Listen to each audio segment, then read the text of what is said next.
because we're trying to beat the darkness tonight. We have chairs in the front. If you didn't bring a chair, go ahead and take one, and as the need arises, more chairs will be brought out. But we wanted to save the trouble of having to haul a bunch of chairs back in. So if you need a chair, if there's none available to you, we'll grab one for you. But if you see an available one, please take it. Whoa, nice cut. So if I could have our panel come up to the table, I'd appreciate that too. Trying to figure out how to get this thing. We can get ready to go here. I have to remember every time So anyway, but I want to see if you're okay with this. I understand. Hey.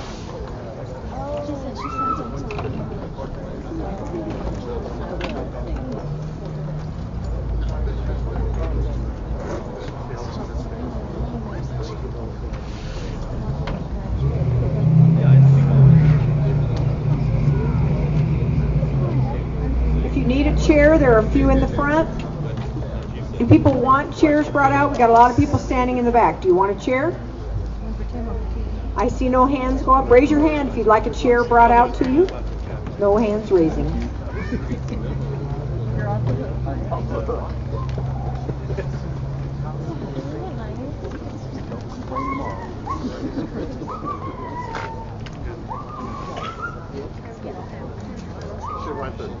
Okay, it's 5:30. We're going to go ahead and get started. If you're like me and you're longing for fall, you've probably noticed that it's getting pretty dark around 7:15 these days, and so that's why we're holding tonight's meeting a little bit earlier here in the park, because we don't have lighting here. The museum bumped us for the next two task force meetings because they have that wonderful quilt show going on. I encourage you to take that in. It was partially set up at our last task force meeting. It's just really cool. So it's a neat thing to go do. Our next task force meeting, which will be 2 weeks from tonight, will happen at this location as well, again at 5:30. And then 4 weeks from tonight, we'll go back to the museum, where we will continue to meet every 2 weeks at 6 p.m. during the debris cleanup operation. So we have a great panel here today. Again, given the stage of the Clayton fire disaster, we're talking mostly about debris cleanup and those kinds of issues, because I'm sure that's what's most on your mind. And we'll introduce our panel here and get rolling in just a moment. But we also have a number of other partners here in the audience that can speak to other issues if they come up. We have Mike Dean from Lower Lake Community Action Agency, Doug Gearhart's in the background from Air Quality, American Red Cross, Debbie Yee is here, California Hope, Gretchen and her team are here. Have I missed any other partner agencies that might speak to a concern in your area if it's raised? Did I miss anybody? Okay. All right, well, I just want to welcome everybody tonight. Who would have thought it would be so cool we'd almost need a jacket? Wasn't it scorching yesterday, and it will be scorching again tomorrow. Well, I'm Carol Hutchinson. I'm the County Administrative Officer. I'm also the co-coordinator for the recovery effort. I did serve as a full-time recovery coordinator for the Valley Fire. This time around, though, I'm sharing those duties with 5th District Supervisor Rob Brown. Everybody knows Rob down here on the end. We brought in Greg Giusti tonight, who is our resident forester. There were some questions at the last task force meeting about trees. So Greg will speak for a few minutes about what he can do to help you with tree concerns. And then he'll also answer any questions you have. Bob Massarelli, our Community Development Director, is here tonight. Sean Smith from Cal OES. Jeff Lucas, our Economic Development Partner, has been doing a lot to support local business. And Craig, what's your last name? Craig Weatherby from Environmental Health. He's pitch hitting for the ever-popular Ray Ruminski tonight. Thank you, Craig. Okay, so we're going to kick it off with Greg and trees. And we have a microphone all set up for you to ask questions when you're ready to ask questions. And we can start out by taking questions as each person speaks, if you'd like. If it starts running too long, we may need to change that, but it seems to flow better when we let you ask questions of the speaker who is speaking. Thank you, Carol. As Carol said, I'm Greg Giusti with the University of California. I'm the forest advisor for Lake and Mendocino counties. And as we know, that when we have wildland fires, vegetation is often the basis of that fire and is what carries the fire and moves the fire. We also know that people live in the country because they love trees. And trees make the home in many ways. So as you move forward, initially we've got to get through the cleanup. We've got to worry about the debris. At some point, when you're interested in having somebody come out to do a tree assessment to let you know if that tree is going to survive or not, I'm happy to do that, and I'm happy to do it free of cost.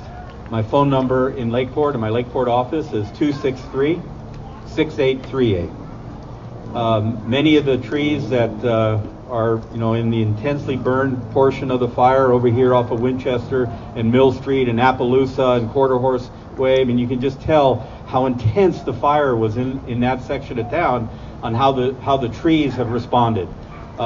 Many of those trees, they may still have leaves on them, but chances are they may be cooked, literally cooked, the cambia layer, and I can come out and we can do that kind of assessment. Once you decide where you want to put your homes, I can come out and do a tree assessment and let you know, if you're in bed at night, are you comfortable with this tree over your house? And should that tree go? It's your decision. They're your trees. They're your private property. So when the time is right for you, feel free to give me a call. I'm happy to come out. We'll do a walkabout. In many cases up in the Valley Fire, I did neighborhood walkabouts where one person organized 5, 6, 7 neighbors, and we went around to each property and showed people, what their tree conditions were and what they can consider. So when the time is right for you, I'm here. Give me a call, and we'll help you through this. And just a reminder, we're live streaming again tonight. Tony? Yep. It's on LakeCountyRecovers.com and the Lake County OES Facebook page. Lake County OES Facebook page. And we'll also make a point of putting Greg's phone number up on those pages, if that's okay with you, Greg, if you didn't have time to write it down. Are there questions specific to trees tonight? Yes, Willie. So on those trees for those... Come on up, Willie. We got a mic. And anybody wanting a chair at this point? Would you like a chair brought out? Raise your hand. Not seeing any hands. So for those trees that have to be removed, is the cost going to go back to the property owner that have private contractors, or the ones that fall under Cal Recycle will fall under the Cal Recycle program? I'm not sure all the details have been worked out yet, Willie, but there are trees that will be removed because of easements for PG&E or other utilities where they'll absorb the cost. The county, at least for the Valley Fire, has gone in and removed hazardous trees that may be a liability to county roads. If a tree does not fall under one of those hazardous conditions on an easement, it's possible that the cost of removing that tree could fall to the individual landowner. So there's no one answer, but it depends on where the tree is located. Okay. And I'm sure Sean will address this too, as far as the trees go that are endangering or a hazard to the cleanup crews. Cal Recycle will deal with that. Yeah. Okay. The ones that are in the county right away, that are in the county easement, we're working on a program for that. There's so few of them that it's not going to be nearly as intense as it was up on the mountain in Anderson Springs. But we don't have the FEMA money this time like we had for the last, so it'll be a program that we either develop ourselves and keep it to a minimum that what we absolutely can get away with, and then PG&E will take care of theirs, AT&T, that type of thing. But for the most part, like Greg said, if they're on private property, they're going to be up to the private property owner. Okay, awesome. Thank you. Any other questions right now about trees? Thank you, Greg. We're going to move on to community development. Bob Masserell will tell you what's going on there. Good evening. As we recover, we go through various different phases. We first have the debris removal, demolition of old structures, and some situations we want to put a temporary dwelling in, and then also rebuild. And based on the feedback we're getting at our office, each of you are at a different stage. And a lot of it will depend on whether you had insurance or not. whether you're going to be participating with Cal OES in the cleanup or whether you do it private cleanup. We have already started talking to people about rebuilding. So we have put together a package which has a series of frequently asked questions talking about demolition, temporary dwellings, and rebuild. We also have a copy of the application in here for temporary dwelling and the process you need to go through on the temporary dwelling, as well as if you're rebuilding and what the process of rebuilding is. And it is a complicated process. Unfortunately, there's numerous agencies that are involved, but we have provided the information of each of the agencies that need to be contacted, a contact phone number, and what is the information that you need to get. And so we'll be more than glad to work with you individually to go through each one of these processes. Now, on the demolition, the debris removal, if you're doing it by yourself or through your insurance company, be working with environmental health as well as us. First step is to go to environmental health, and then you come to us for a demolition permit. If you're doing the cleanup through the Cal OES, you do not need to go through the step of working with us. That's all handled by them. Okay? So, again, if you have any questions or if you want information, we have it here, and I'll be glad to meet with you individually to address any issues that you might have. Could you go to the mic?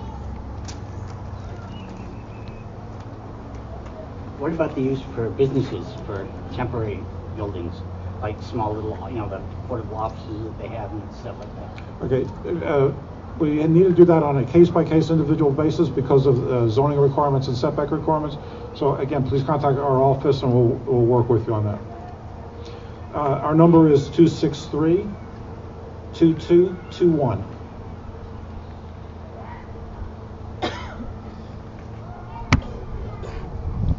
Any other questions for community development tonight? And if you think of them later, we can do it later.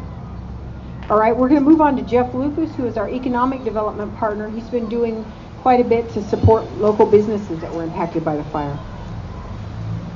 Thank you, Carol. For any businesses in the audience who haven't had a chance to talk to us yet, or to the SBA, those folks are at the museum and they've been there. And if you, okay, we have information on hand at the table there for you. If you'd like to speak to me directly, I'd love to do it. We have reached out to as many businesses as we can. I think right now they're kind of coming back and getting ready to talk to us. We have financing available. We work through the different banks and other organizations. We can also help you perhaps with working through your business plan and how to orchestrate your comeback. Okay? Questions for businesses and economic development? Any yet?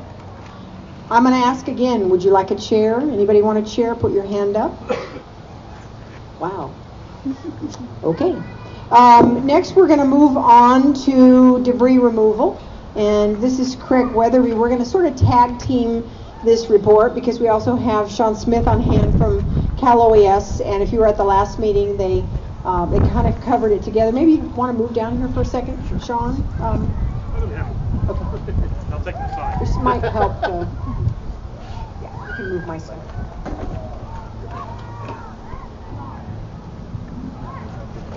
Good evening, folks. My name is Sean Smith. I'm with the Governor's Office of Emergency Services. Cal OES stands for the California Office of Emergency Services. So I know, to clear up some confusion, I know a lot of you have heard Cal Recycle. Cal OES is the umbrella agency for the state that oversees emergency response. So when you hear Cal Recycle, Cal OES, those terms are kind of used interchangeably when it comes to the debris operation. Cal Recycle does the actual contracting and on-the-ground day-to-day operations with Cal OES as the umbrella. So what I'll do is I'll walk through the debris program real quick, and then I'll address the trees and then address any questions, and then we'll get Craig on anything that has the county. Currently, we are accepting the right of entry forms, the county is, both through the Environmental Health Office and the Debris Operations Center that's down the road here on Main Street in the old bank building. As these right of entries come in, what happens is the county, Craig's office, goes through and validates them, makes sure that the right owner is signing it, and then they turn them over to the state. We're at the process right now of moving our contractors in and our debris, we call it a debris management team. That team's on the field here. Melinda Stair over here is my incident commander, so she's overseeing the actual crews as they come in and get started. She will have an entire team under her, and those teams should be on the ground here doing assessments probably within the next week. And then the physical debris will start moving pretty quickly after that. First thing we have to do is assess each site. So to go through the process, what happens is once the right of entry form comes in and it's approved by the county, then we as the state, we get a group of them. We try to get at least 20 to 30 started right away, because that's the crews move pretty quick. And then what they do is they go out there and they do the assessment of your site. They go through the site, they do a map of the debris, they test the debris to find out what's in it, because one thing we're looking for is asbestos and other heavy metals. And then there's also a crew that goes in with Department of Toxic Substance Controls, and they're going to be the ones that clear propane canisters, paint canisters, things like that. They do just the initial hazard. I don't know how to explain it. It's an emergency hazard. Basically, anything that the crews say they grabbed a propane tank with the excavator, you wouldn't want that to explode. So they're looking for things like that. And they go through and they do those initial sweeps, and then behind that, we start with the asbestos contractors. Any of the properties that test positive for asbestos, we have the asbestos contractor come in, clear that asbestos, and then right behind that come the actual debris crews. First step of the debris crews is they clear the metals. We rinse the metals, we send them off to a recycling plant. Then the second step is to remove the ash and debris that's on the site. The ash and debris go to the landfill here in Lake County. And then the last step is the concrete. And then they take the concrete out, they rinse it, and we send it to a recycling plant that grinds it. With concrete, it's one of those items that probably costs us more to grind it, but being the state, we have to do some kind of recycling as part of our projects, so we recycle the concrete and the metals, and those come back to the project to offset some of the costs. The end of the project, or once the debris is cleaned, they'll test, the teams test each site to make sure that we have cleared the dirt that's on the site and that the dirt is clear. If the dirt is not clear, we'll scrape about that much more, make sure it's clear, and we'll keep going until that dirt is clear on that site. The thing we want, and I've heard used on the Valley Fire, is the 3-year-old standard, meaning that when we get done with that property, we feel comfortable that you can allow your children, your 3-year-old, to play in your backyard, and they're not going to be going through contaminated soil or any of the ash and debris that could have been left behind. After the soil comes back cleaned, then we'll do hydro seeding, or I'm sorry, not hydro seeding. It could be a hydro seed, it could be just erosion control. Kind of depends on the site. I know some of these sites are real close to a creek, so we wouldn't want to spray stuff near the creek or in the creek. But if you're on a flat land, you're not going to rebuild in the next 6 months, and you tell us that, we're going to put some kind of hydro seed or some kind of emulsion on that site to keep that dirt in place over the winter. Once that's complete, we do a certified lot sign off back to the property owners with the county. It goes with Craig's boss. It's Ray Rominski signs off on this, correct? So Ray Rominski and a state person, industrial hygienist, will sign off on those two, saying that they both agree that the site is clean and ready to be built back on. Did I miss anything, Melinda? No, I got it all. Oh, sorry, I'll get to the trees. So that's the debris process. So the way we deal with trees, since that question did come up, the trees, okay, so when we deal with a tree, for our crews, if there's a tree on the site and it would threaten our teams while they're in there working, we'll remove that tree. If it's not going to threaten our crews, we cannot remove it. It just doesn't fall into our, I'm sorry, I know folks, I would love to clear your trees, but it doesn't fit into that hazardous waste material that we're here and able to, we've got approved to clear. But if it does threaten our crew, we'll take that. If you have a tree on your lot you want us to take, make a note on the right of entry form. There's some notes in the back. We'll assess it and see if we think it's close enough to the where we're working for us to remove it. We don't like to say no all the time, but we can't say yes. But put it on the right of entry. Ask us to deal with it. If we can't deal with it, we'll tell you, hey, that tree falls outside. We're not going to actually take it. But if it's close, we're probably going to go ahead and cut it down. Just worker safety. We want to be safe, and if you're okay with us cutting it, we would prefer to do that. At that time, do you have anything to add, Craig? Just the hours. Oh, the hours for the Debris Operations Center, I'm going to let you talk about that. So for the hours, we're operating out of the old bank. We've been there all week.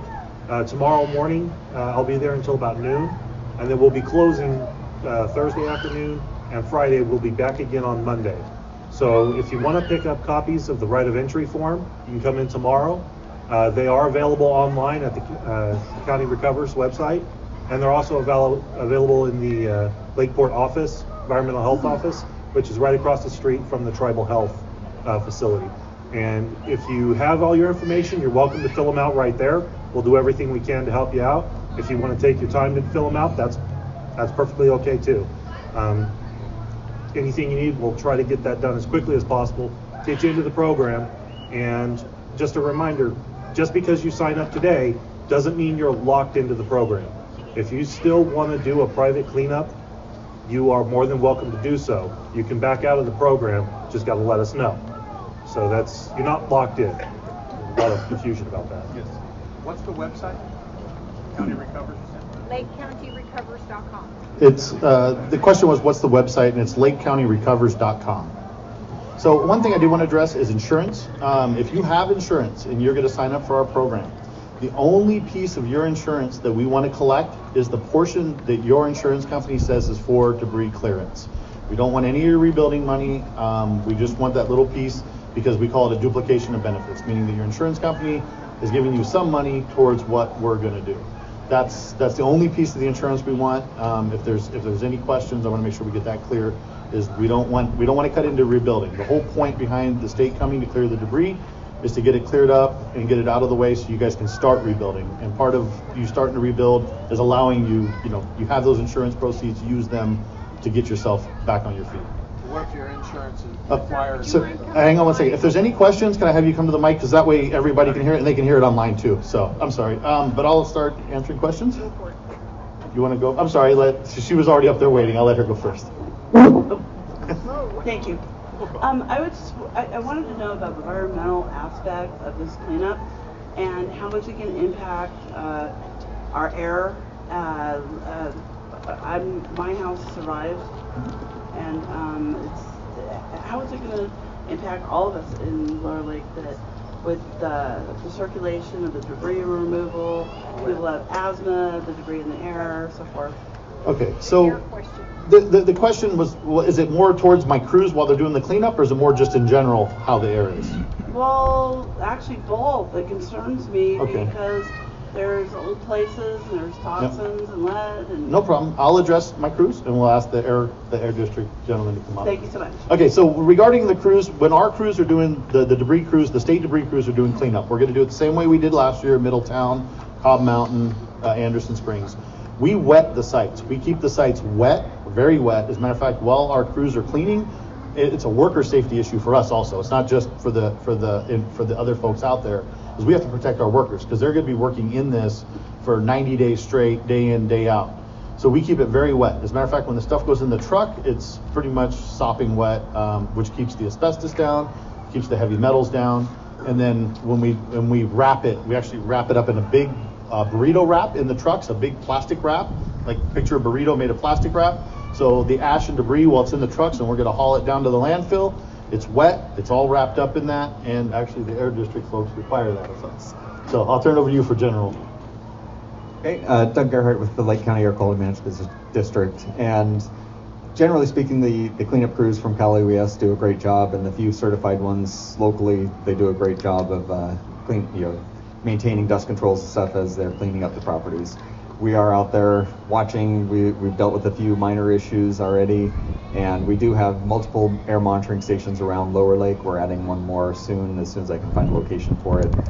So we will be out there monitoring, and we are comparing it to our Lakeport station, so we will have a comparison of background to the impacted area, so we'll know exactly, is there a significant difference or not, or are you getting the same air quality as everyone else in the county is. So we are watching it, and we don't expect that there should be any issues with the cleanup crews. And the key here is, if the ash is still on the ground, you're at a higher risk than the process of cleaning up, because that will be very short-lived. They're going to run into a few dry spots probably, and they're doing their best to manage that and prevent it.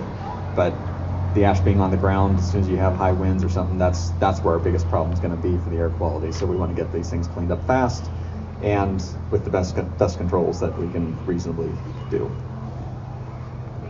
Did that answer your question? Okay, no problem. All right, next question, sir. So anyway, I was just wondering, I don't think, and I could be wrong, the insurance is just going to cut a check for $5,000 for cleanup. They're going to want an invoice or something. Yes, okay. It could go both ways. I've seen it both ways. I'm currently overseeing the debris operation in Kern County for the Erskine fire. We had 300 homes there in June burn. And some insurance companies we're finding just cut them checks and folks walk in and say, hey, they gave us $3,000, $5,000. You take it right now. So we do. But there are some that make you hold it till the end. And so if your insurance company is going to hold it to the end, that's okay too. At the end of the project, what we'll do is Cal Recycle does the invoicing to the county, and they do a clean invoice. Everything is billed per site. We track it per site. We'll have mobile scales out to weigh our trucks, so we know exactly how much weight came off of your property. And so that's how we bill it back on the individual basis. Perfect. Thank you.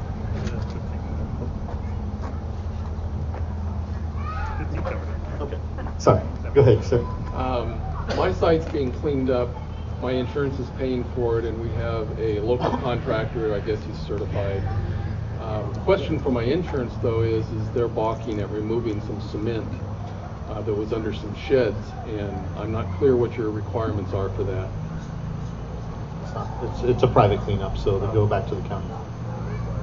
Private cleanups are a little bit different than with our Cal Recycle and Cal OES cleanups. With private cleanup, they have the ability to keep cement slabs and foundation if they feel like they can certify the property as clean afterwards.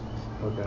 And also an engineer signs off for the building permit to say that that foundation or slab is still structurally sound when you rebuild. So in private cleanup, if they feel like they can save that, they can do that.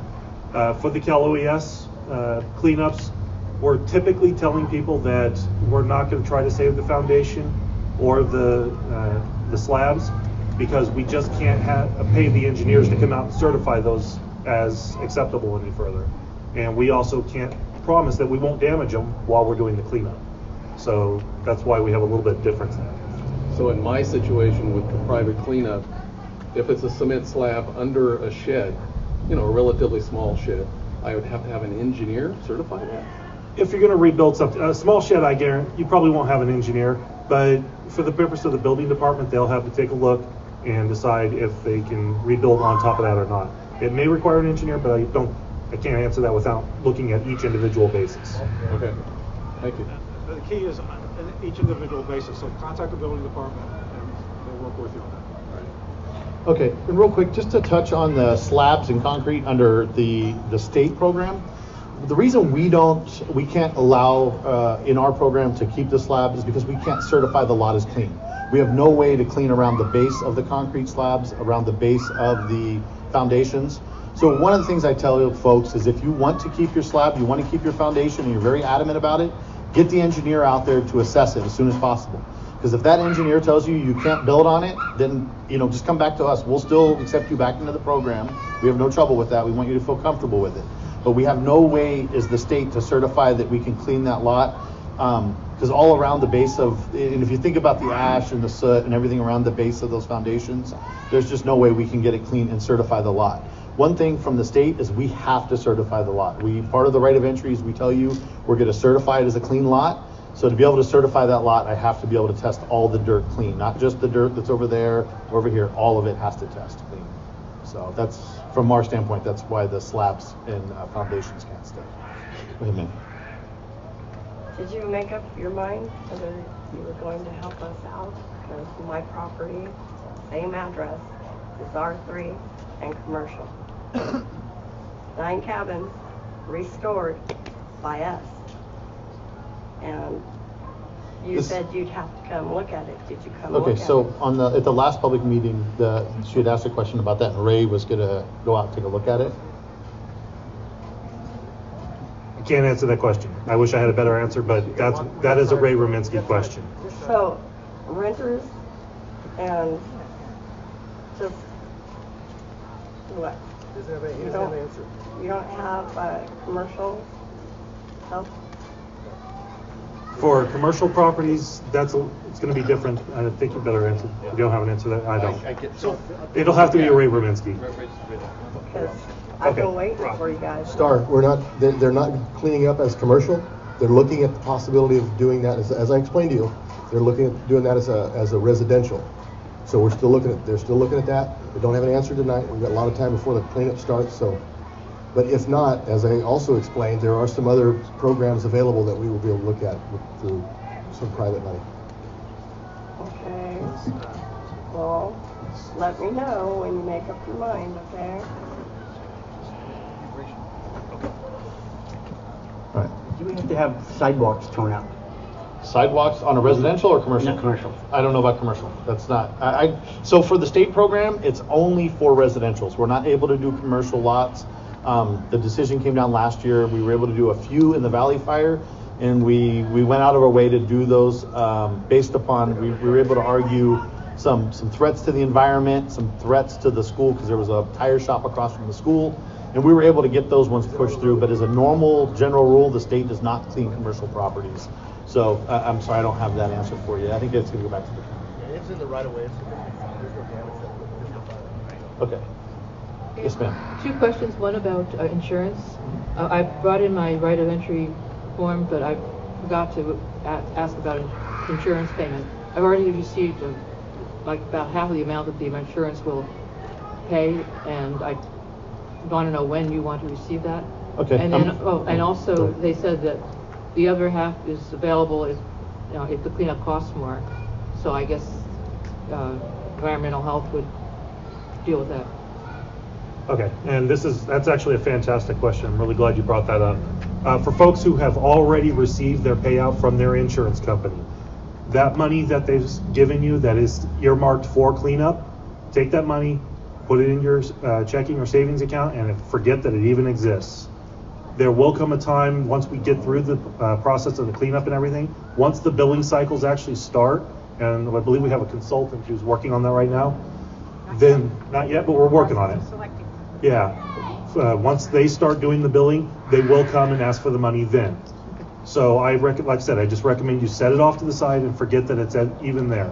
One of the things we're very concerned about is that folks that receive the money, they spend it without realizing that was earmarked. You are still responsible for that amount of money after the cleanup. So there will be a bill that will come in the amount that's earmarked.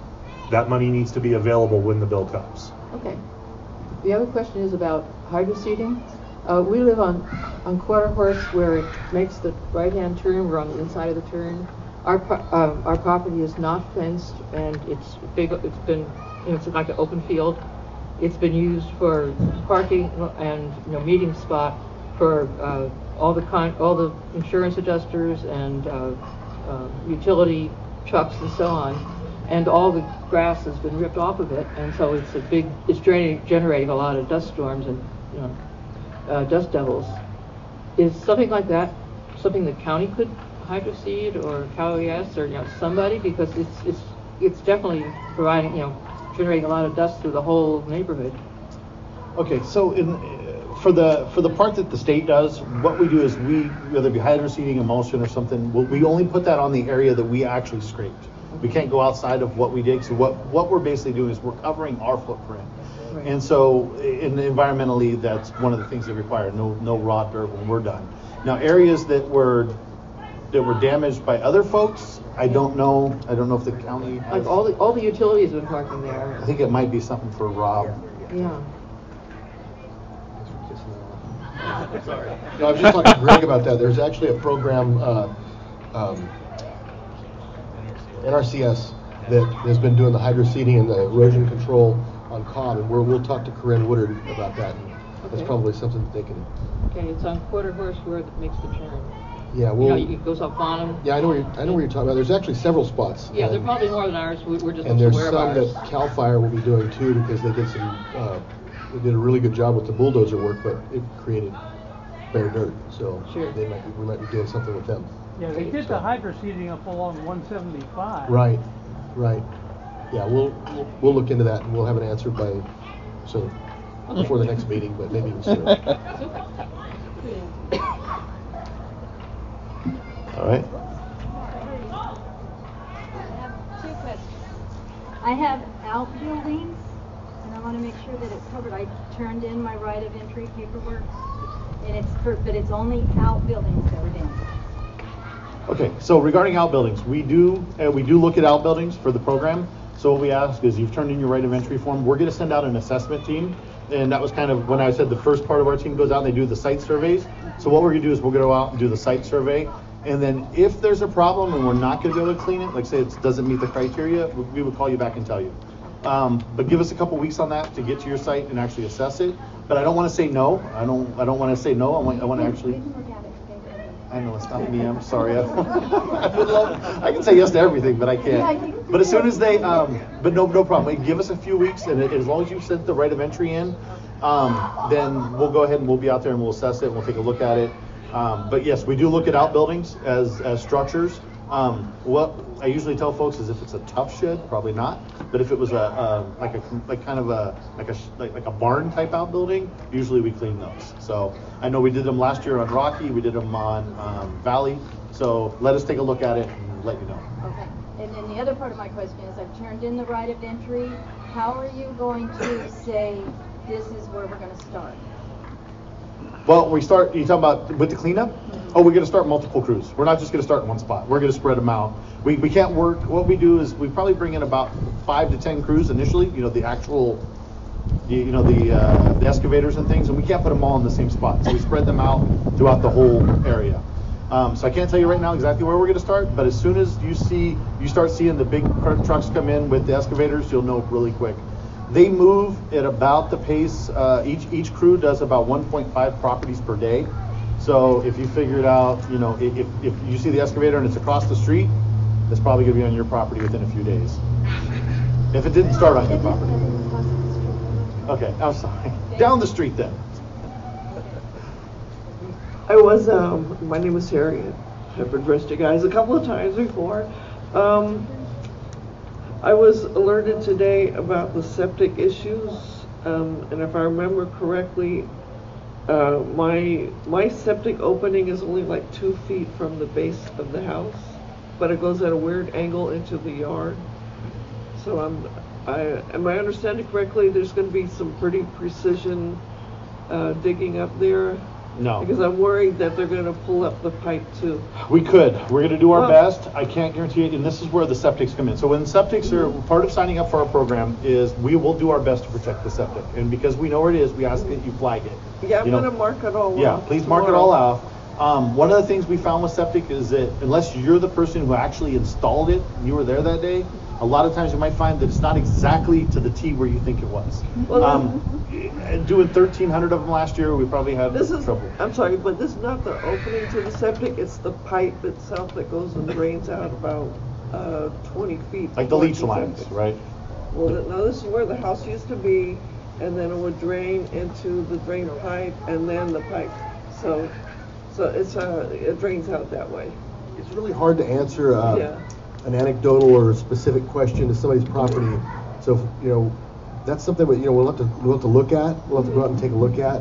And I've talked to Ray about your specific question that you and I talked about, and we're coming up with a solution for you. And that may be what we end up doing with 200 people. There may be 200 different solutions.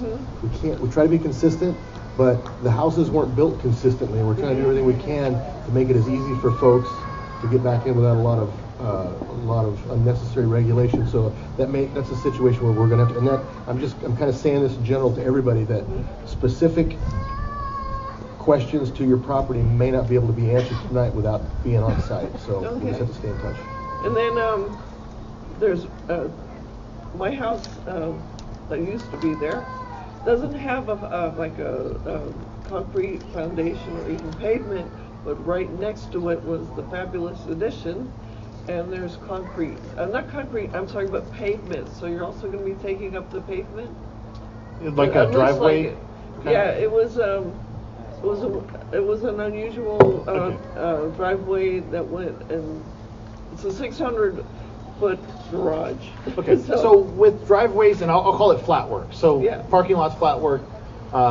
If there is debris around it, we're going to have to pull it to clean around it. So I don't know without looking at your specific site, but if you have a parking pad at your former home, and there was debris spread all over that parking pad, we're going to have to pull it. It's the only way we're going to be able to clear and clean around it. Okay, I think those are my two most important questions. Thank you. No problem.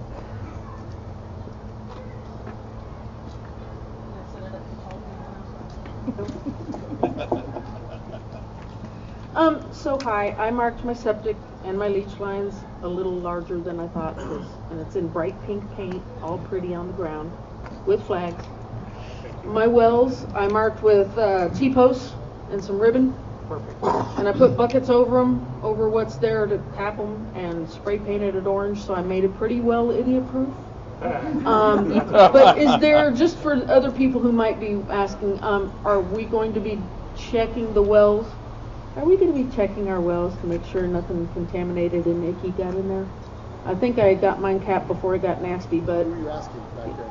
Water guy. He doesn't do your well. Mr. But he also has an invested interest in our aquifer, so yeah. I was just wondering if you guys have someone, EPA guys? That is actually an excellent question. When it comes to actually testing your wells, property owner reigns supreme when it comes to your well. Okay. So you're responsible for your well. You're responsible for the testing of your well. So at this time, we don't have a program set up. That's something we can definitely address. Maybe see if we can find ways to offset costs to you to test your wells and so forth. However, right off the bat, just your initial response, perfect, covering it with the bucket, protect the well. Right. Protect that well like it's the most important thing on your property, because it is a direct line straight to everybody's water. Right. And what goes down that well is in the water. It's going to take a long time to get it out. Yeah, so, I took a brush, a wide paintbrush, and brushed all the stuff away from it. Well, first I put something down in it, a bag, and blew it up to seal it, and then brushed it off, and then I pulled that up while blowing on it to try and keep everything from going down in. Well, I'm going to stop calling you Marilyn, and you're now MacGyver. That was my nickname in high school. It works. I can see why. No, that's exactly what we want. Take the time to really protect those assets. To set up my well again, and he would be willing to test it and do all that. I just wondered if you have something to help us out with that, or anything we need to worry about not stepping on your toes, basically. Yeah, don't pour anything down the well. At this point, that's really about the most we're asking is just really protect those wells and do the best that you can. Okay, we're not asking you to go through major pains at this point to get new pumps in there or to get new caps and covers. Right now, just protect it as best you can. The Cal OES crews will, of course, be mindful of wells when they're out on the site. They will do their part to try and protect them because, again, those are absolutely a direct link to the lifeblood of everything that is in our community. Well, that's why I use T-posts. I figure at least if they mess up my well, I can mess up their vehicle. Yeah, and absolutely. Go sit down, MacGyver. So one thing I ask folks, and we've asked, and part of the right of entry form when you sign up is that we have a mix of public water system out here and wells.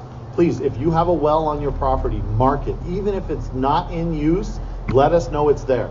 Because that way our crews know it's there, we know to stay away from it, we'll even do it part of our site documentation. But truly, you know your property better than us. So if you have an old well out there, or even an old septic system, or something that you know that's on your property, an old oil tank, or anything that you know is there, please let us know. We'll stay away from it, but we rely upon you to let us know what's out there. We'll do our best to find stuff, but you know your property better than us. Regarding sheds, if the shed had a lawn tractor in it or a motorcycle or something like that, is that something Cal OES would deal with? I asked that you put it on your right of entry and let us take a look at it. Going back to it, even if it had something in it that small, if it was like a small tough shed, I'm going to say maybe not. But if it was a barn type shed, and it was fixed, we would talk. So I'm asking, please put it on your right of entry forms. Let us do an assessment. If we're not going to remove it, we'll let you know that, hey, that doesn't meet the criteria of what we have. But I ask, please let us look at it. We don't want to say no to anything. Let us at least go assess it. We're more than willing to assess it at no cost to you. It's just let us take a look at it. And you can put a big sign on it, look at outbuildings. And there's I think the right of entry, it might be here, but there's a note section in the back. We ask you to put as many notes in there as possible. Going back to, like I said before, you know your property best, you know what's out there. Just write notes and drawings all over it. For those folks who already have turned in a right of entry and you now have something else you'd like to add to it, feel free to come in. We will add it to your file. The document's a living document. We'll add whatever you need to add. We'll find the file. We'll just staple it to it. We'll do an addendum sheet. It's okay. Just come on in. We'll put everything you think you want to get on there, and then we can at least address it. Any additional questions for the debris? No problem. See me afterwards. If anybody wants to talk to me on a one-on-one basis, I'll be here afterwards. Just come up and I'll talk to you. I actually have just one quick one. Can you come back to the mic? Yeah, demolition permits, who's supposed to handle them?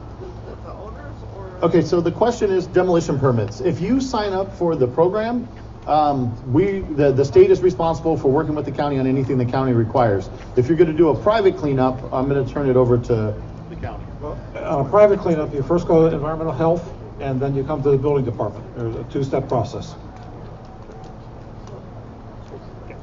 Okay. Anything else? Doug, she's got a question for Eric. So my question is, the properties that you're going to test and it tests positive for asbestos and the heavy metals, are they going to be marked? And then in the meantime, all of us that live close by and the wind is blowing and the dust devils are picking up all the stuff and blowing it all over, what is my health risk? Not just to me, but to my 16-year-old and the kids in the area. Okay, so once we start our crews out here, the state crews, we're going to be watering all the sites, not just the one next to you where we're doing work. Even if they didn't sign up, we're going to water everything. But in the meantime, I'm going to let these two gentlemen talk about what the county's doing. So for the time being, you guys may have noticed that we do have a water truck going around spraying properties.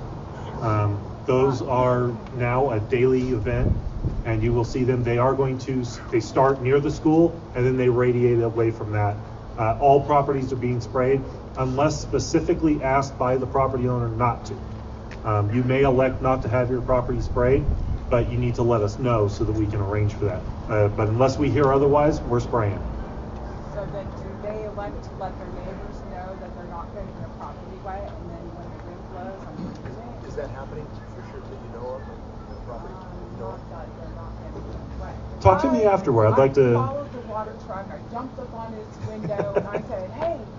He said, "Oh my God, just gonna." And he left, and he's never come back. No, and I told him where I lived, and so he squirted it twice. Yeah. Then, but I said, "You're here every day." Well, you were. Now it might be. Yes, I actually made that call today, so they are now a daily event, and not they are. my property. What's that? They're not doing my property or the one right next to me. Okay. I'll talk to you after the meeting, get your address so that I can contact our contractor and ask him why he's missing your property. Okay. You want me to hunt him down and jump up on there and tell him? Yeah, and then I want you to come with Yeah. me and catch those looters that are stealing from people's houses too. Okay. Let's get You know, that that water business is a tank worth Tony. Okay, well, the best solution, of course, is the daily watering. But there are going to be continuous issues, and this fire, the Valley Fire, it's impossible to prevent everything. So I get that, but I'm saying I want to know what is the probability of how much. Could we have a does? Yeah. Thank you. I'm just really curious. I need some kind of peace of mind for my 16-year-old and a lot of the other kids of how much does the wind pick up the asbestos and the heavy metals and all the other stuff and blow it? And so what is the risk? Should I take her out of school and make her go live somewhere else until the properties get cleaned up? Am I overreacting? You're welcome to put your monitor at my house because all the kids walk that way every day, Monday through Friday. Everybody goes to the church. Okay.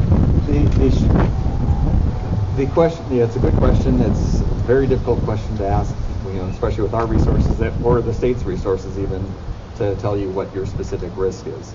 Now, what we can tell you is that we are monitoring at both schools, the elementary school, high school. We are monitoring at a site right now in Lucerne where we're 10 feet away from a debris pile that has 3% asbestos in it. We're getting cleaner results at all those sites than we are at a Lakeport monitoring site, which we consider background. So for the last week or two, even with these winds that we've had today and the last couple of days, we're not getting a lot of dust into those sites. So there's going to be, as everywhere, there's differences between your neighborhood, where the school is, where Lucerne is, where Lakeport is. So the best thing I can tell you is reduce your risk as much as you can. If it's dusty outside, if the wind's blowing heavy, if you see dust devils, avoid it. I mean, that's really all I can tell you at this point. the risk is there, yes, but you can manage your risk and you can reduce your risk by paying attention to your surroundings and avoiding the exposure. So, I mean, until the debris is cleaned up, there's not a good answer for that. And I'm sorry I can't tell you more, but that's the best we can do, is tell you do everything that you can reasonably do to reduce your risk. Okay. Any other questions regarding debris? Thank you, folks. Okay. Any of our partner agencies want to speak up tonight about anything you're doing or offering at the time? I've mentioned several of you. Anybody have anything they want to bring up? Yes, Gretchen. Do you want to just come to this mic? Or? Sure.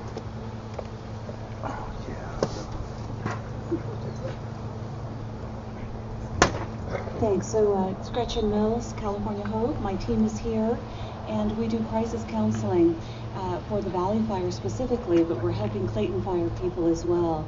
And the most important thing that I want to say tonight is to come in early for crisis counseling.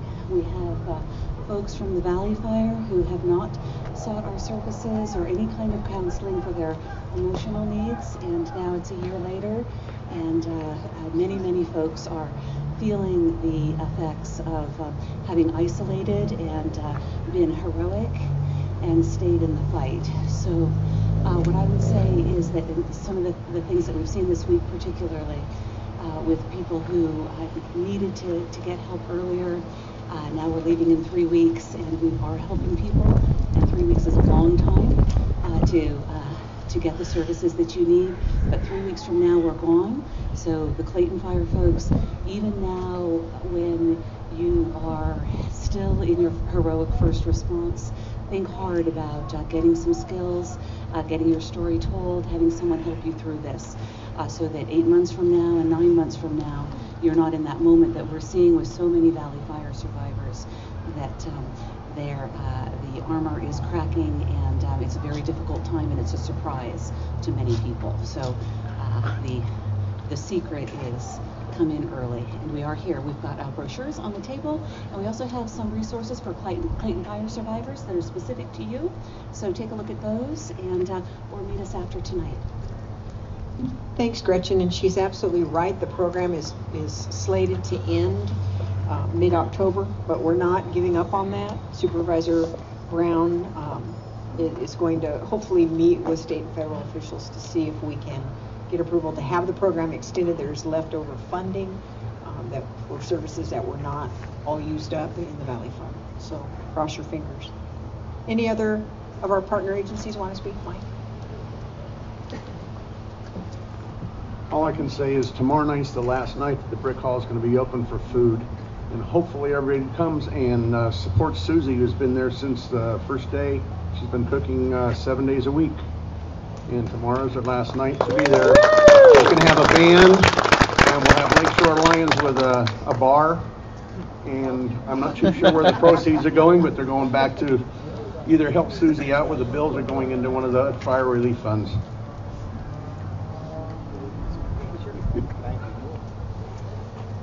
Also on the lighter note, Lee County Fire Association just kind of an open house, kind of meet and greet with all of our responders. Low key, got hamburgers, hot dogs, chips, drinks. We're going to have a couple old fire engines out there for photographs. One of the programs we started a couple years ago called Healthy Hearts. You bring your kids in for baseline 12 lead. Do another one called Traumatic Brain Injuries, the short-term and long-term effects of concussions in students in athletic sports. And then, of course, the other one important for our seniors is the File the Life program. So it's from noon to 4. Just barbecue, come down. We're trying to get some live music, kind of meet and greet your responders, kind of see what we do. One of the unique things about the Lower Lake Station, Lower Lake High School, is we have a fire technology program. The Lower Lake High School will be adopting our Lower Lake Station.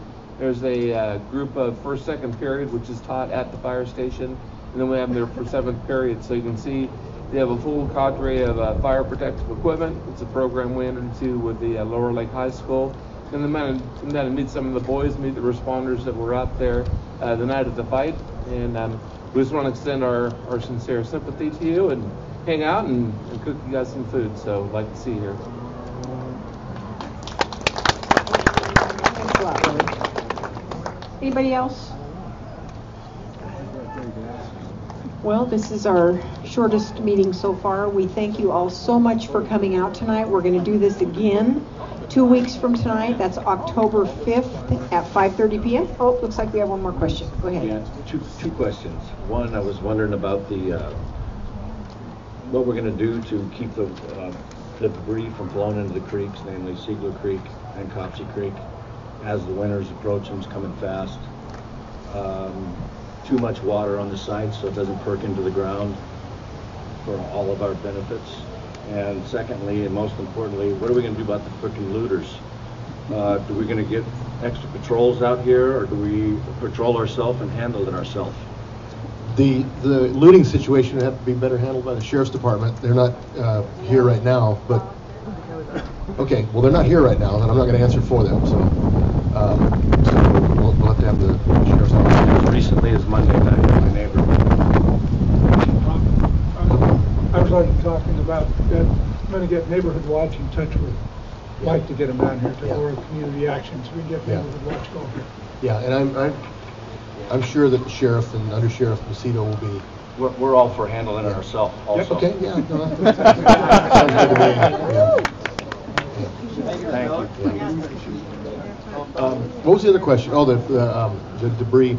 Well, the cleanup will be done hopefully before the rains start. That's what the ultimate goal is, and that's not handled through the Cal Recycle program. We're looking at various programs for that, and it may require some of what we're talking about within NRCS. Okay, again, our sincere thanks to everyone for coming out. Same time 2 weeks from now. That's October 5th, 5:30 p.m. Bring a chair and a jacket. They're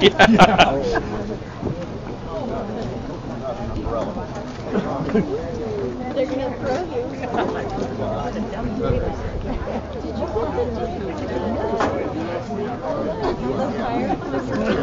No, I don't need it anymore. You sure? This is a thing. Hello, how are you doing?